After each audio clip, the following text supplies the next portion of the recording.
Hi! கிஃப்ட்டெல்லாம் எங்கே height பண்ணி வைக்கணும் தெரியுமா? வாஷிங் மிஷின்குள்ள தான் ஹைட் பண்ணி வைக்கணும். என் ஹஸ்பண்ட் வந்து நியூ இயர் அன்னைக்கு எங்க 2 பேருக்கு ஏதோ கிஃப்ட் ஆர்டர் பண்ணிட்டாங்க. நாங்க கண்டுபிடிச்சிட்டோம். பட் வீடு ஃபுல்லா தேடி பார்த்தோம். எங்களால கண்டே பிடிக்க முடியல. ஃபைனலா அது வந்து வாஷிங் மிஷின்குள்ள ஹைட் பண்ணி அங்கேருந்து எடுத்து குடுத்தாரு அவரு. பாப்பாவுக்கு வந்து யூனிகார்ன் டாய் தான் ஆர்டர் பண்ணியிருந்தாரு. ரொம்ப ஹாப்பி அவ. எனக்கு வந்து இந்த ஹேசல்நட் கிட்கேட் வந்து சாப்பிடணும்னு ரொம்ப நாளா நான் கேட்டுட்டே இருந்தேன். ஆட் பார்த்ததுலேருந்து. ஏன்னா எனக்கு அந்த ஹேசல்நட் டேஸ்ட் ரொம்ப பிடிக்கும். ஆனா எந்த ஷாப்லயுமே அவைலபிளா இல்ல. ஸோ ஃபைனலா நியூ இயர் அன்னைக்கு எனக்கு இது கிடைச்சது ரொம்பவே ஹாப்பி. நான் டேஸ்ட் பண்ணி பார்த்தேன். எனக்கு ரொம்ப பிடிச்சிருந்தது. அதுக்கப்புறமா தூங்கி எழுந்து பிரேக்ஃபாஸ்ட் எல்லாம் முடிச்சுட்டு பொறுமையா நாங்க வந்து லஞ்சுக்கு வந்த இடம் வந்து காப்பர் கிச்சன்.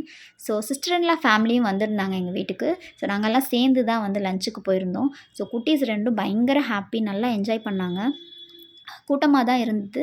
நாங்க வந்து டேபிள் முன்னாடியே புக் பண்ணிட்டோம் ஆன்லைன்ல.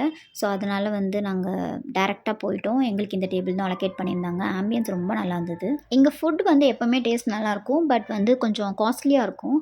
ஸோ நாங்க எல்லாமே ஃபினிஷ் பண்ணதுக்கப்புறமா ஈவினிங்கா நாங்க வந்து சிவன் கோயில் தான் வந்திருந்தோம். அன்னைக்கு பிரதோஷன்றதுனால. ஸோ நெறைய கூட்டமா இருந்தது. பட் கியூ வந்து குயிக்கா மூவ் ஆயிடுச்சு.